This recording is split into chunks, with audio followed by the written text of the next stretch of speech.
Thank you, Mr. Speaker.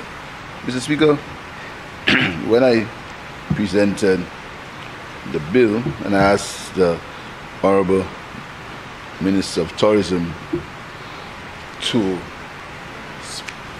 lead the discussion on it, Mr. Speaker, I never intended that discussion to be a treatise on tourism management or tourism history, Mr. Speaker. But, Mr. Speaker, it is incumbent on me that I, for the sake of history, for the sake of ensuring that the records of this honorable house and the young people, Mr. Speaker, let me just divert a little bit to tell you why the young people in St. Lucia need to know the history. Just give me 2 seconds, Mr. Speaker. Mr. Speaker, you have a nice collage of pictures out there. And Mr. Speaker, I think they should not be there. I think they should be framed and put in a proper place. Because that's the Lucia history, Mr. Speaker. And Mr. Speaker, there are some bright young people who I get them a quiz and they knew if they had to go for an exam, you see how all them pass the exams and get high marks, they will fail. It just shows you, Mr. Speaker, how the history of St. Lucia and the young people in St. Lucia, they get their history from sources that do not give them the facts. So this is why it's very important when the leader of the opposition stands up and speaks the words that he speaks. I must clarify, Mr. Speaker. I have to. I feel duty bound, Mr. Speaker. So very quickly, Mr. Speaker, I will mention the idea that he says the Labour Party was against tourism. I remember in 1998, the member for Beaufort South was the Minister of Finance. And in a budget address, he said the economy is in transition. It was transitioning from an agricultural-based economy to a service industry led by tourism and international financial services. Mr. Speaker, the opposition castigated him. Castigated him.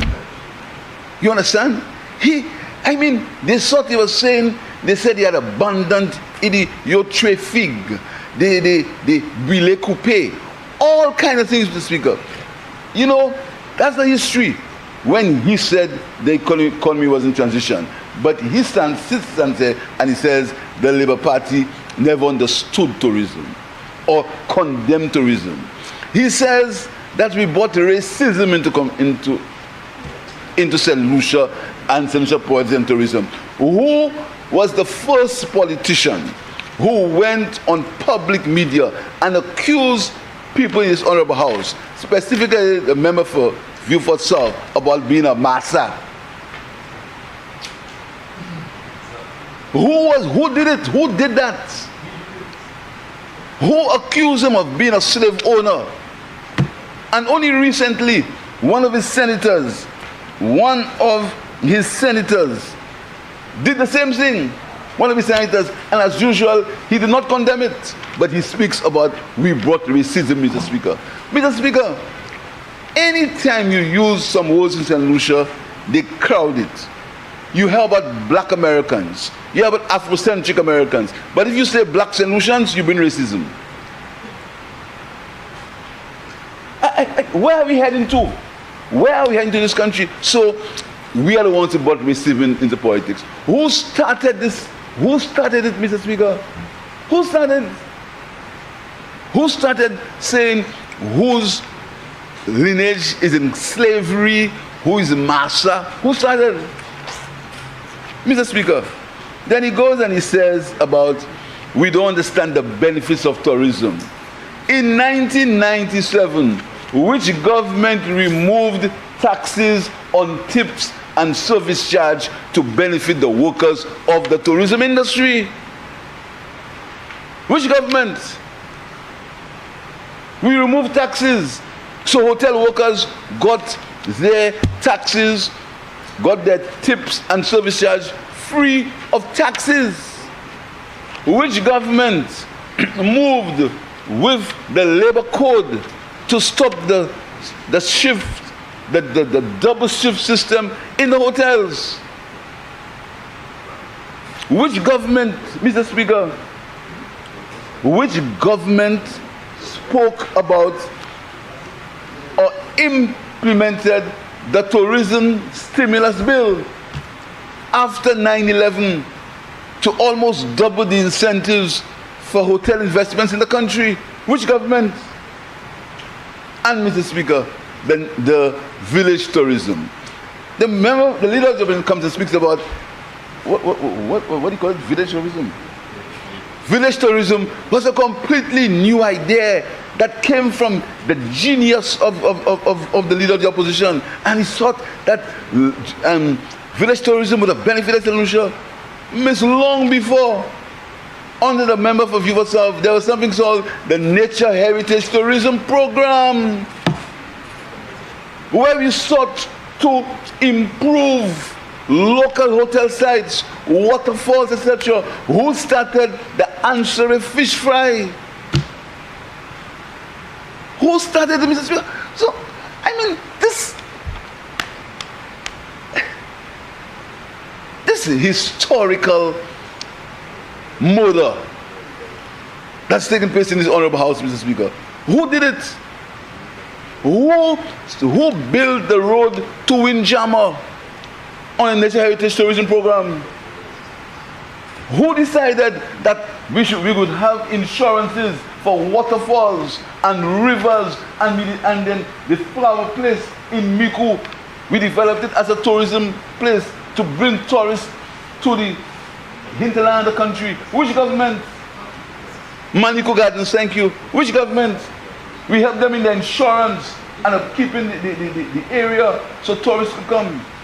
Which government decided that Point Seraphine, that there was a gate at Point Seraphine that was closed? And we said, listen to me, that tourists had to go right around and did not come to the arcade. Who opened that gate for tourists to come through before 9/11? And it was closed after 9/11. Who did that? Which government? Which government built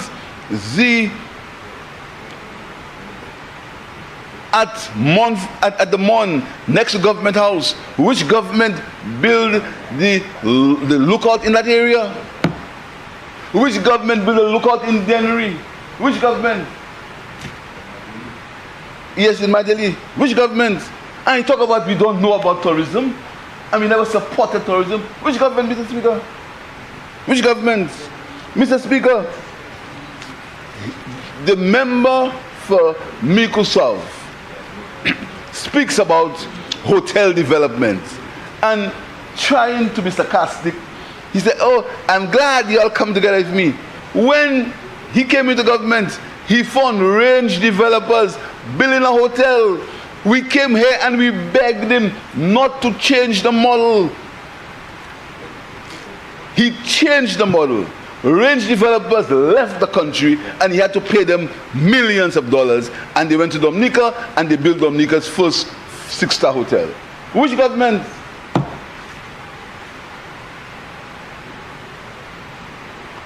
Mr. Speaker, which government decided that jazz would have to have the economic effects in the country, have to create it?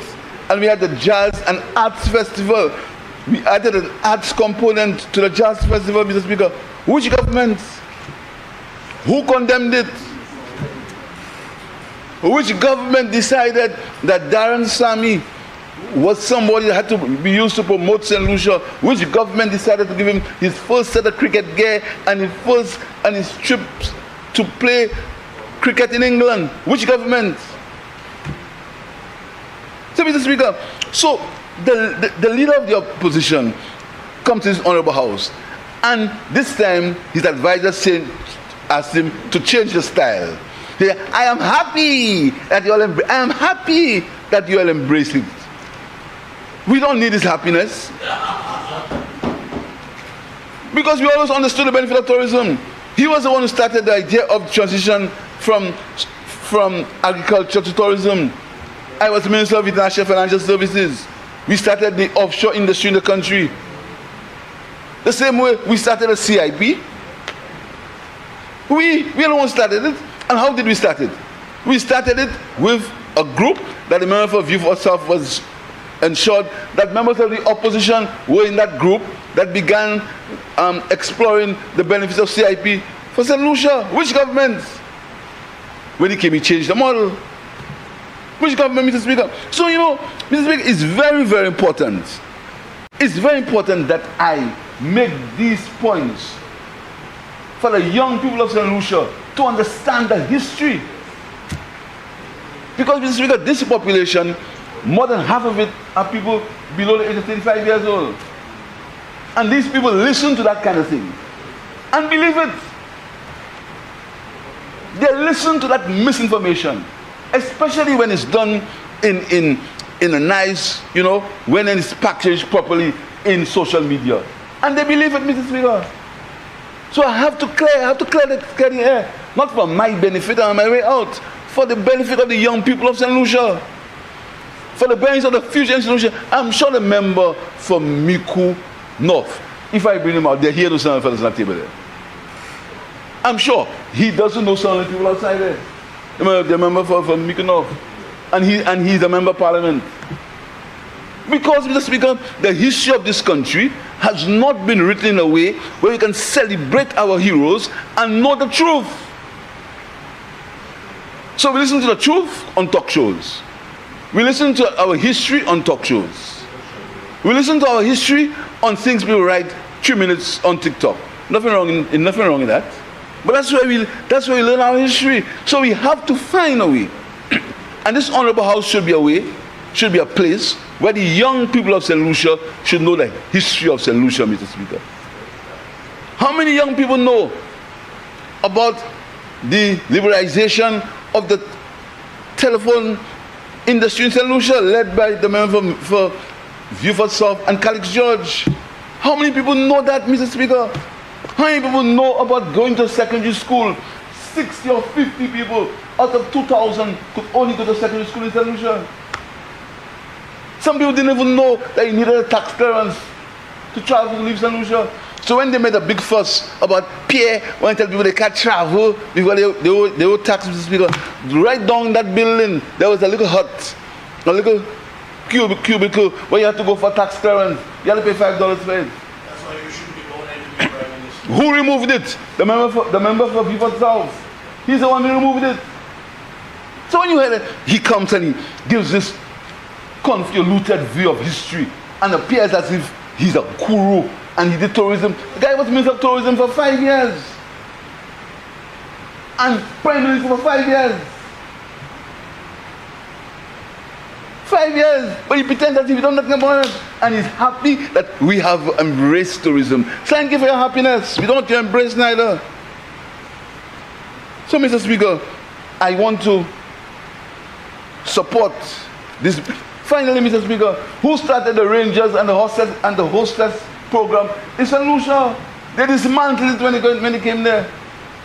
We had employed Rangers and hostesses. They dismantled it. And now we're going to bring it back. They dismantled the Nature Heritage Tourism Program. They stopped it. And now they come back for village tourism. Pretend that it is the first time that's come in this country. So, Mr. Speaker, I thought I would do that because of the way in which these people fashion St. Lucia and try to place the Labour Party in a position where we would never were. Mr. Speaker, what the Labour Party stands for is St. Lucia first. We're not against foreign indirect investment. The most lucrative set of foreign investment legislation was passed by the St. Lucia Labour Party. The most lucrative. We're the ones, we're talking about taxation. The next motion is going to be about taxation, Mr. Speaker, and you will see the history of taxation in St. Lucia. So, Mr. Speaker, I want to support this motion on the Tourism Development Fund, and I thought it necessary that we go back a little in time. And I know the member Shozel, he knows that too. He knows about that too. He knows about some of the misinformation that comes from his side. But one thing of him, he does not repeat it.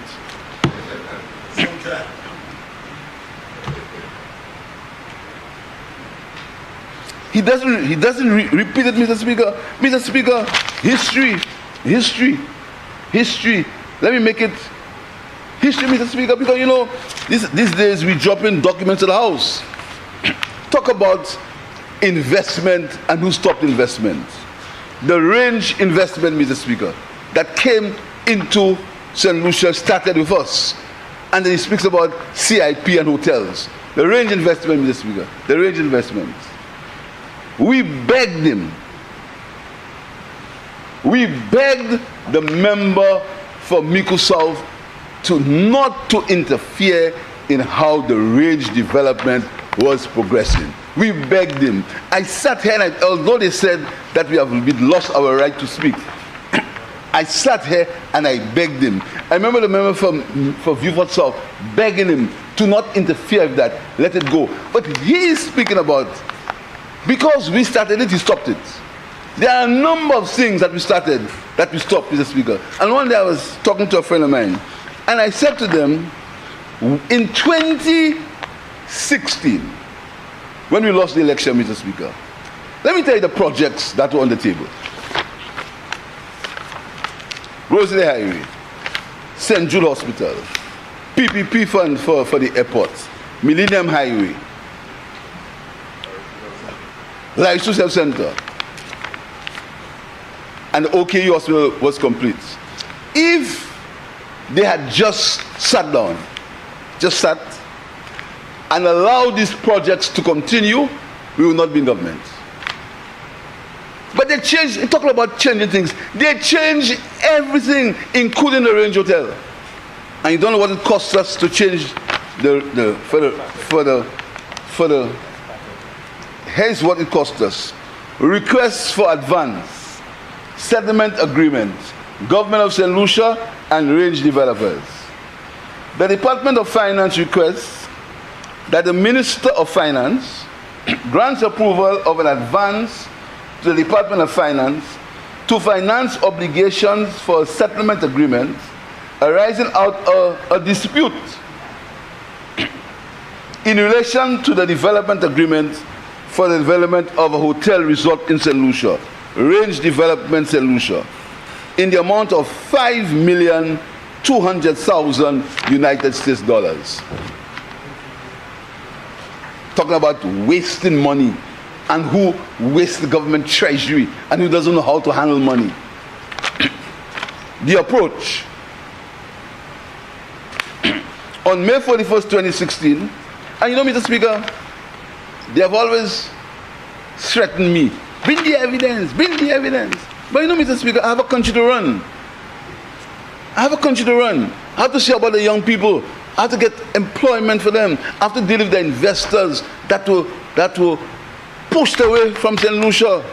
I have to deal with them. So I don't have time to go into, come every time and read documents and pull up things, pull up that. But if we're in the business of reading documents, for those that they did not discard, I'll bring some. Some of them that were not discarded, I'll bring some, Mr. Speaker, because we want to challenge and threaten people. You know, on May 41st, the government of St. Lucia entered into agreement with a developer, RDSL, to develop a resort district of Black Bay, St. Lucia.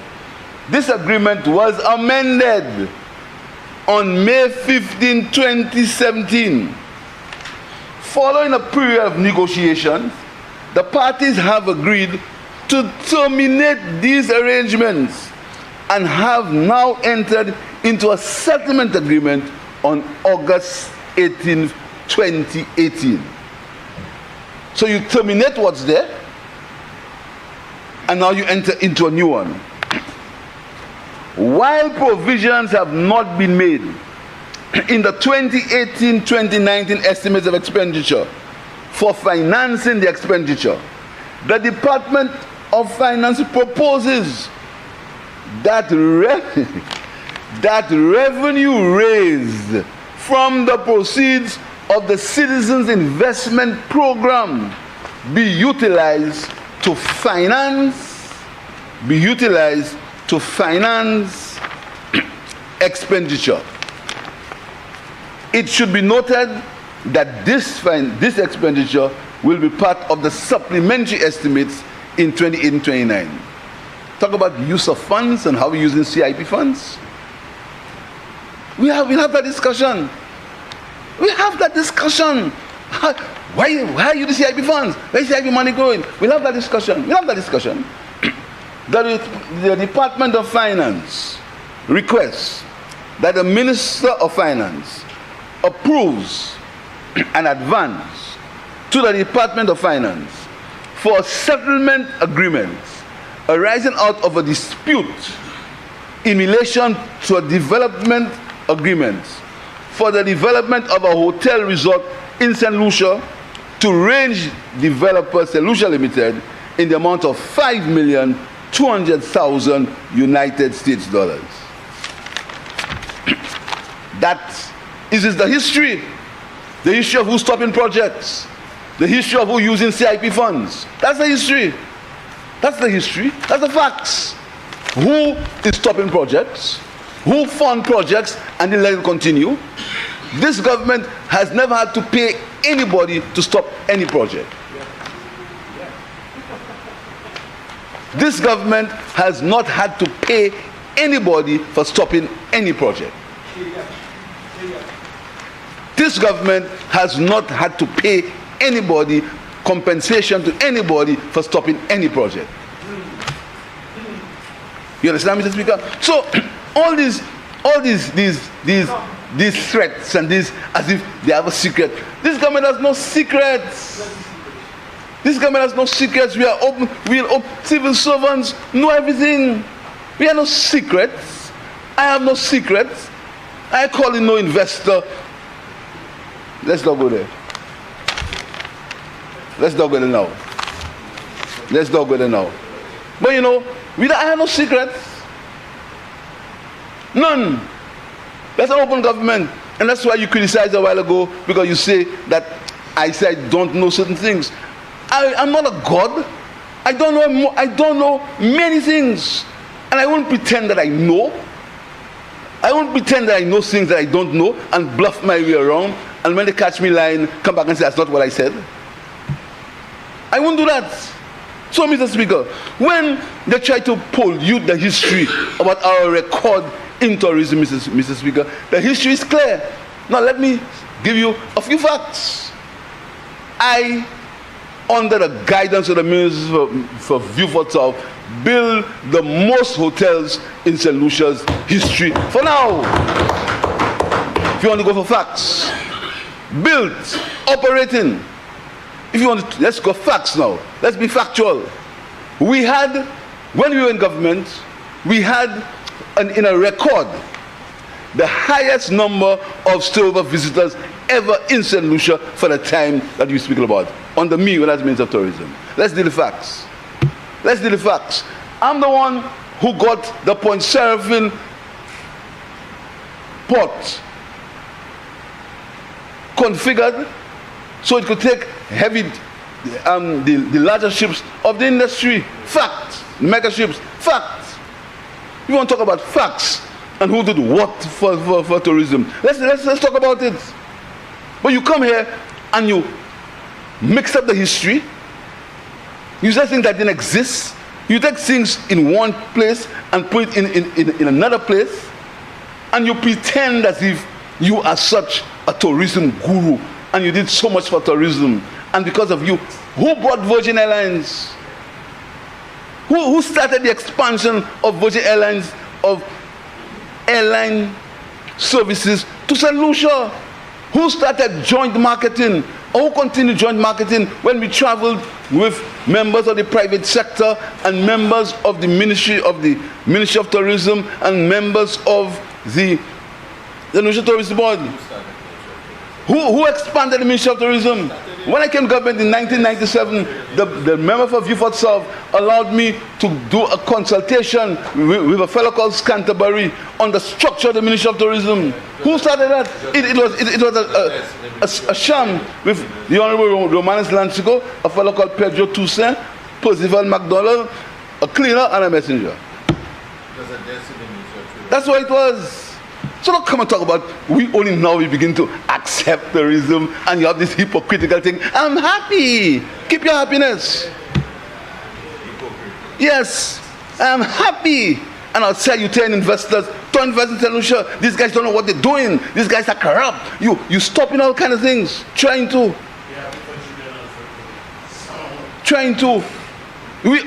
We are beginning to expand. We are beginning to do some work on the port. You tried your best to destabilize it. And you, several occasions, you went and you cut a ribbon that didn't exist in Viewfort. And so you're opening some big mega port in St. Lucia. You spoke to several shipping companies to tell them to develop point surfing. None of it working. None of it came to pass. We're doing it now, and you're complaining. And you're complaining. You're complaining, Mr. Speaker.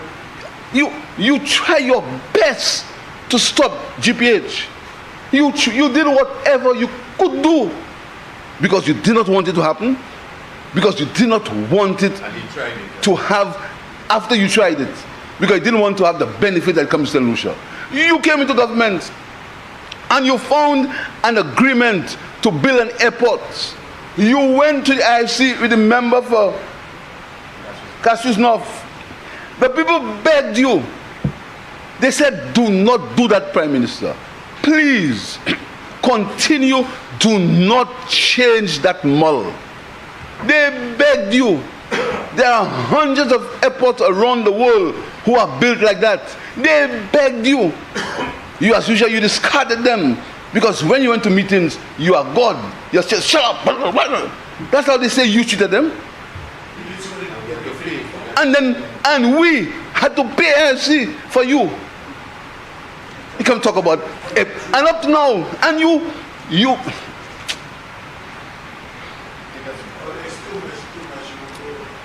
this airport deal that you speaking about, this airport deal, that's the first deal that is tied to a contractor. First loan tied to a contractor. And you instructed Slasper to employ that contractor. And you're paying 5% interest plus 8% fees on top of the 5% interest. So you're paying 13% interest for the airport deal, and you want me to continue that?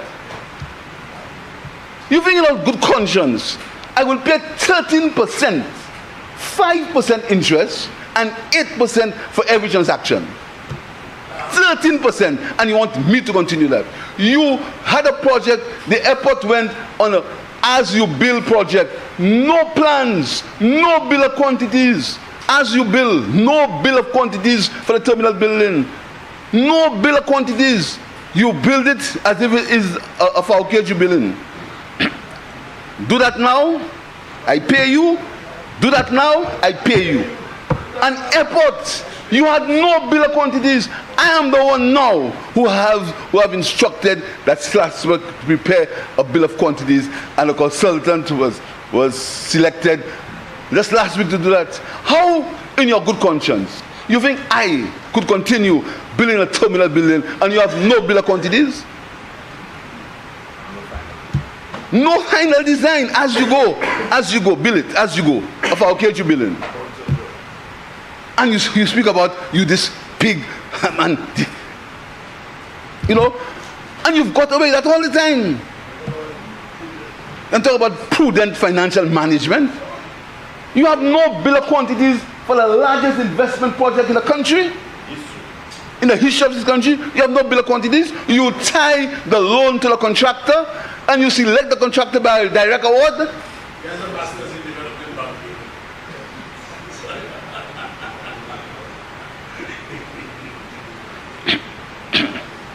It hurts me when I see this masquerading as financial and try to denigrate us. And the sad thing is that the way he tries to denigrate us and call us all kind of names as if we don't know what we're doing, we are fools, tells people all over the world that these guys don't know, I don't know what I'm doing. And the Lucia is in a mess. Predicting. And further, I also have something to say. I won't say it now. about the crime in St. Lucia. I'll say that at some point. And you all may have to deal with me. Because I know what's happening behind the scenes. I know all that pretense about crime and who's pushing crime. I know what's happening behind the scene. What's happening behind the scene? I know.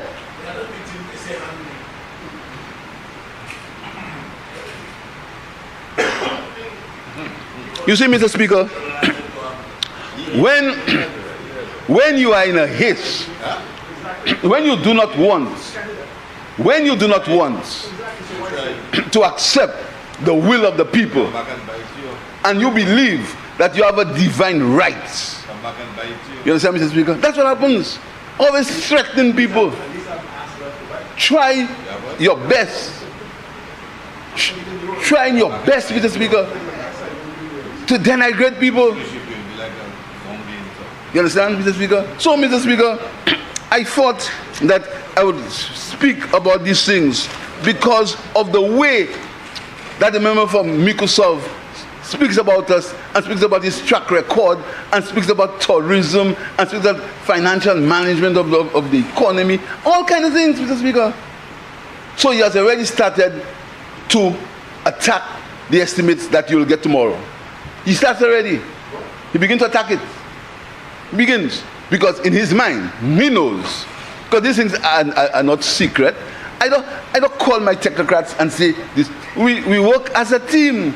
So he may know already what's in the book. He may see that the progress of St. Lucia financial situation in paper. He might see what happens. He'll understand where unemployment is. He will know what are the growth projections. So he's already started to denigrate it, to discredit it. He started already, Mr. Speaker. So, Mr. Speaker, and we're going to be talking about a tax bill in a while. And I'm going to show the public again, and I hope he stays and listen, which government has done the most for tax reduction and tax relief in St. Lucia. I hope he stays to listen to that. Because the history is there. The history is there. So, Mr. Speaker, I want to support this motion, Mr. Speaker, and I want to ask members to please support the motion. I thank you, Mr. Speaker.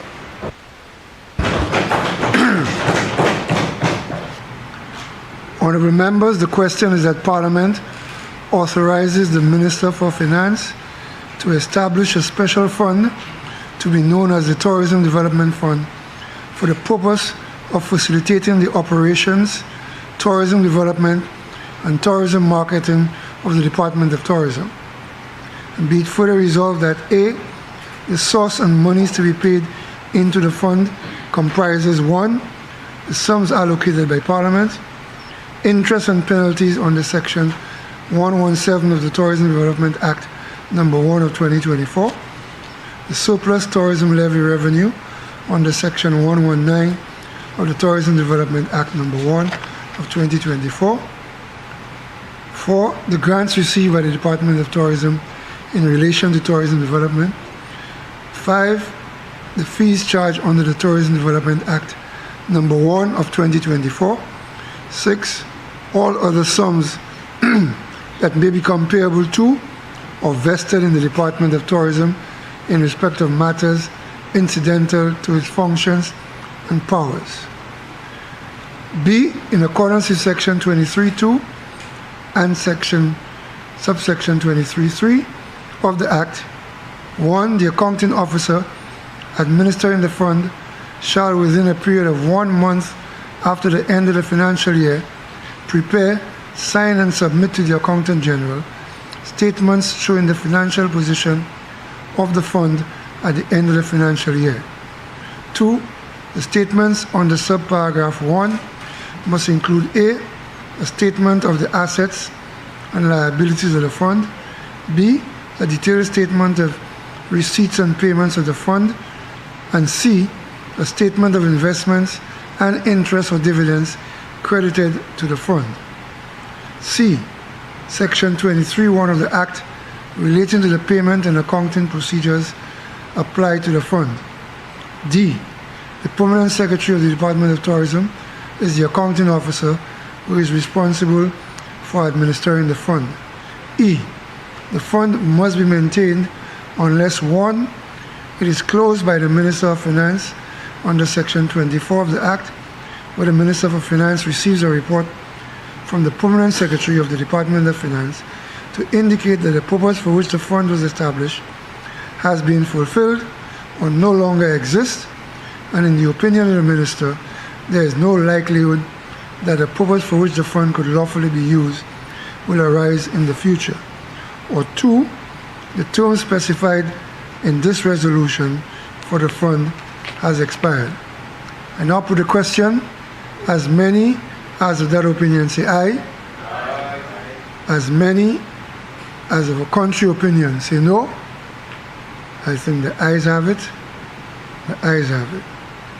Minister for Finance.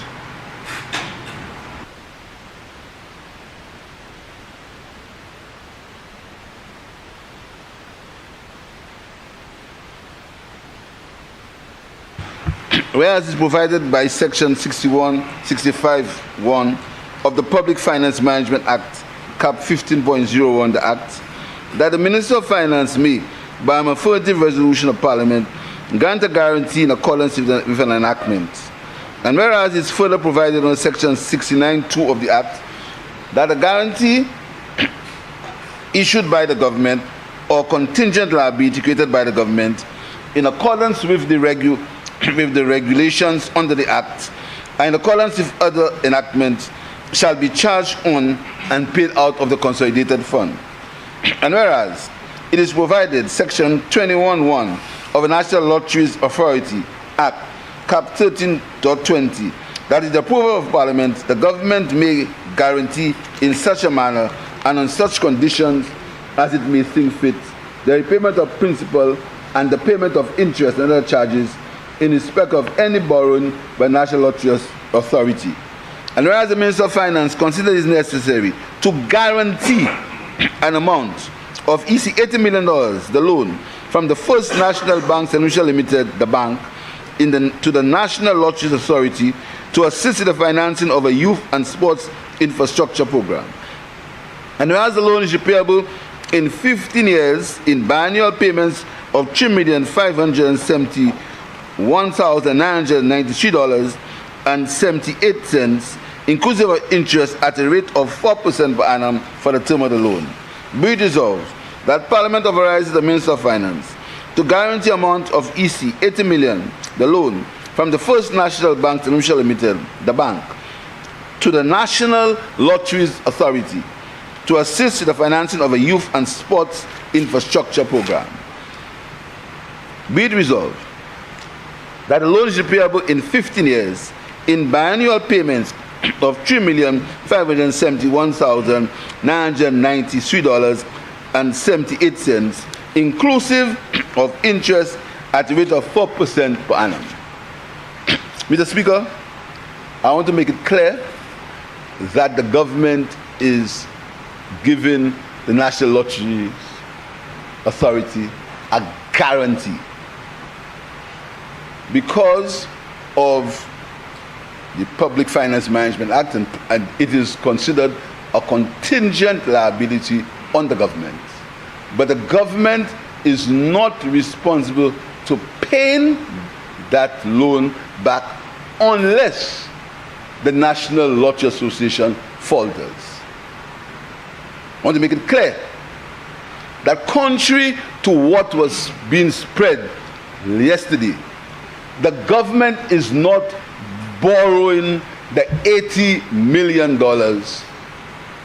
but it is guaranteeing the $80 million for the National Lotteries Association Authority.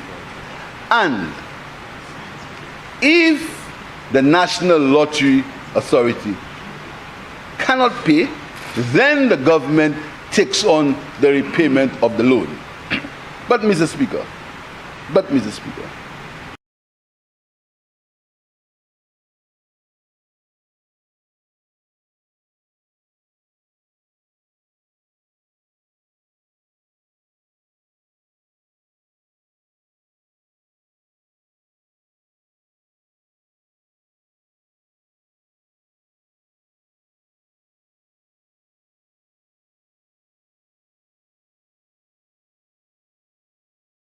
repaid in full.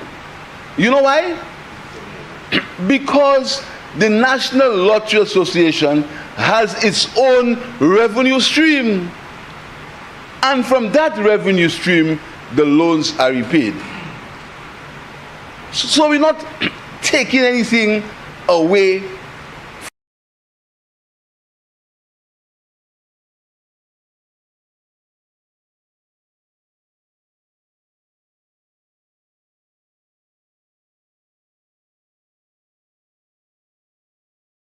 But what are we doing? What will that money be used for, Mr. Speaker? It will be used, one, to get the grounds ready for Cricket World Cup. ICC Cricket World Cup, Mr. Speaker. Mr. Speaker, the Minister of Tourism will outline to you how the ticket sales, because the Minister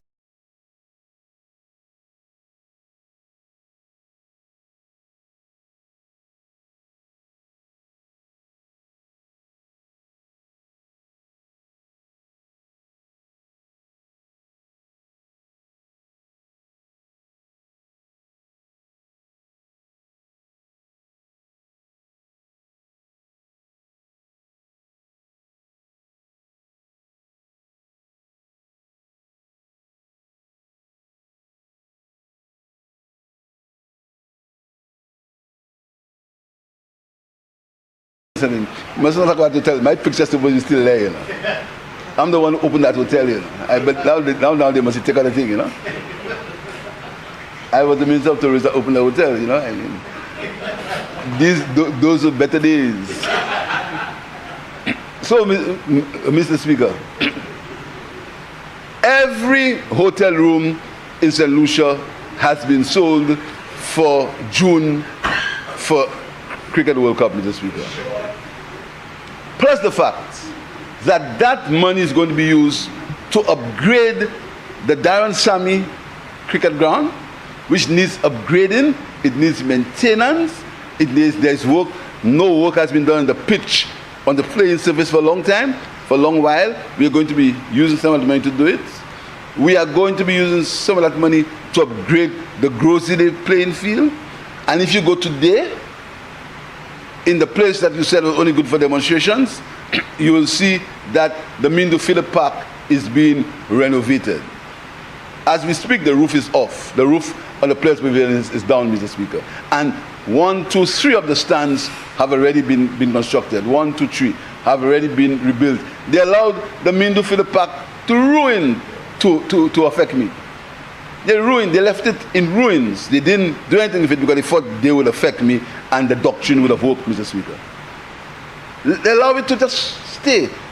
A ground that has history. I mean, the Phillip Park has history, Mr. Speaker. They allow it to just go into, just leave it and rotten. The Marshall grounds, Mr. Speaker, allow it again. They just never touched it. I spent $1 million. We spent between the SSDF and the Ministry of Sports to repair the Marshall grounds, Mr. Speaker. I must say, and to resurface it completely.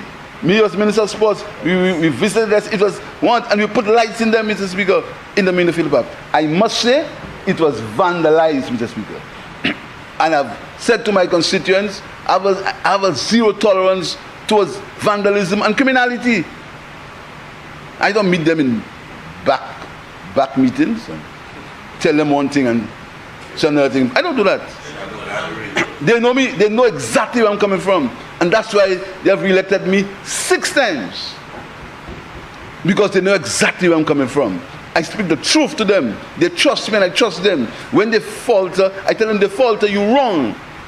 And I've said to them, they're wrong. Because they ought not to damage the Marshall grounds. And we're going to be repairing the stands on the Marshall grounds.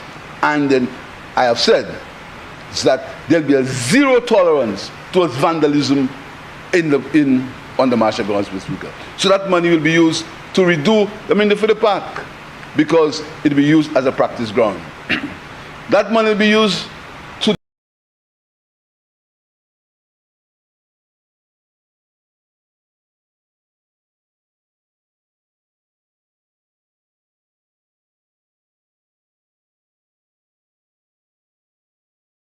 Because you might hear this, you might hear in a while, $80 million for sports facilities.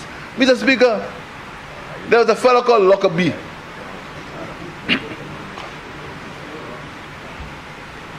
And we came in this honorable house and we borrowed $32 million.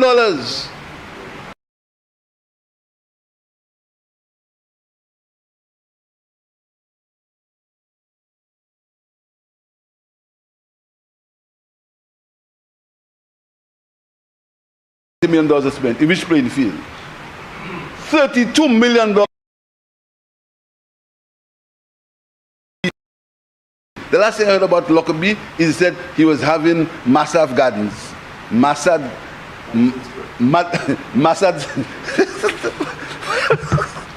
But is really full people already, you know. Man.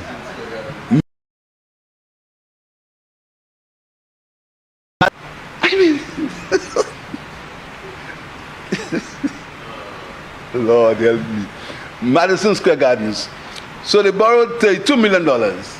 Now, the only what I've seen, and correct me if I'm wrong.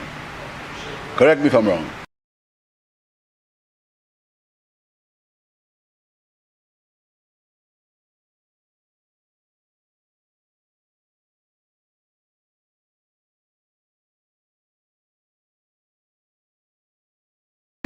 Artificial turf, putting cricketers in problems because cricketers say they can't get anywhere to play. And I saw artificial turf in Deriso and artificial turf in Deriso. $32 million. If there was more, I would like to find.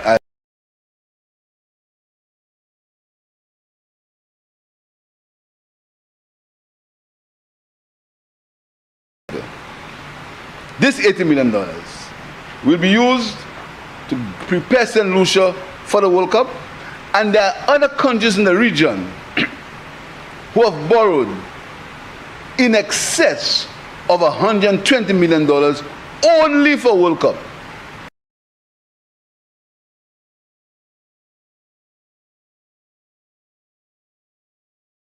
So, Mr. Speaker, this is going to be repaid from the revenue stream from the National Lottery Association, Mr. Speaker, because when the Darren Sammy grounds are repaired, they will have matches there. In fact, what's the next store, Dr. Hiller?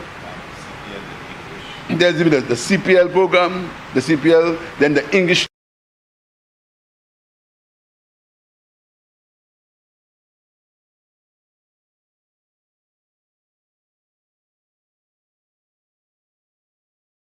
Has happened there for the last years.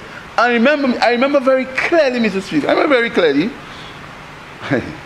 this history when I read my book.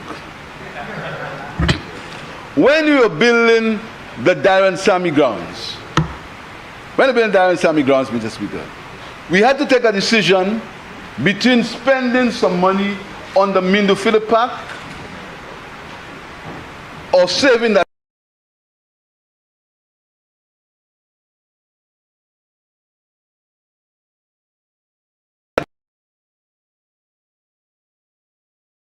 The Honorable, I can call his name, Mario Michel, was the Minister of Education and Sports, and I was the Minister for Tourism and the Parliamentary Rep for Kashitis.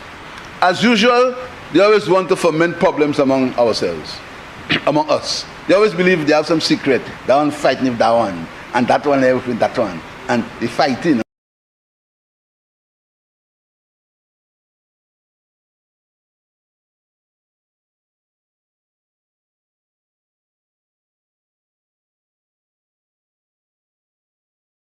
Between Mario and myself on use, on the decision to not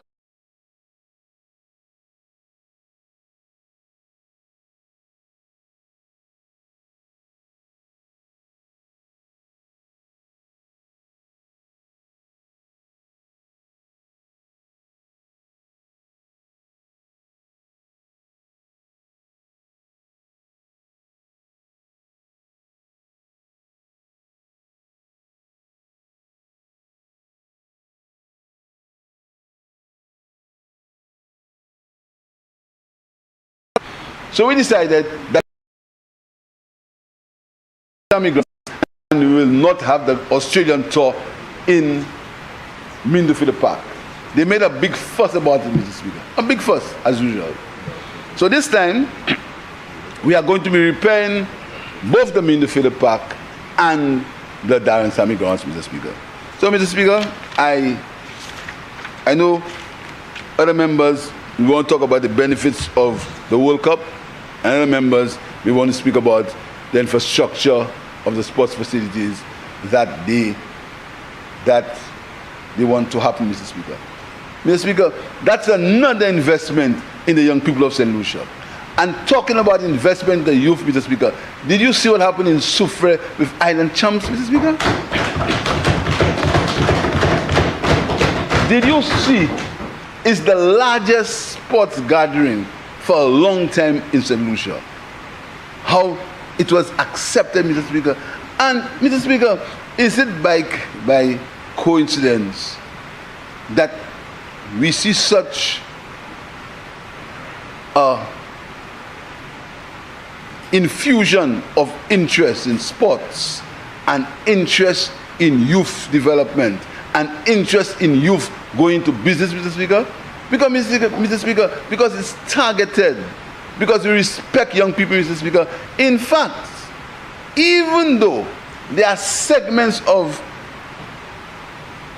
who want to try to put a wedge between our government and our youth policy, Mr. Speaker. Our youth policy is clear, just like education. No government has done more for young people than the government of the St. Lucia Labour Party. No government.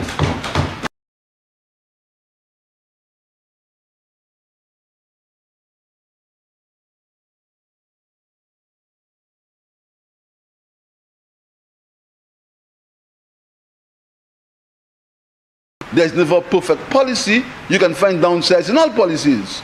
But when you come and try to denigrate our contribution, Mr. Speaker, the facts show for themselves, Mr. Speaker. Mr. Speaker, I'd like members to support this guarantee. It's a guarantee. It will not be paid from any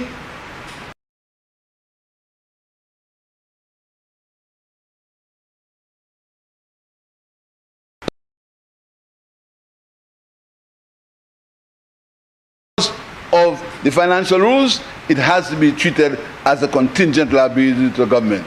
But the government will not have to pay unless the National Lottery Authority cannot make payments. And the history of National Lottery Authority has shown that they have made their payments for any loans they have taken, including the Darren Sammy grants. I thank you, Mr. Speaker.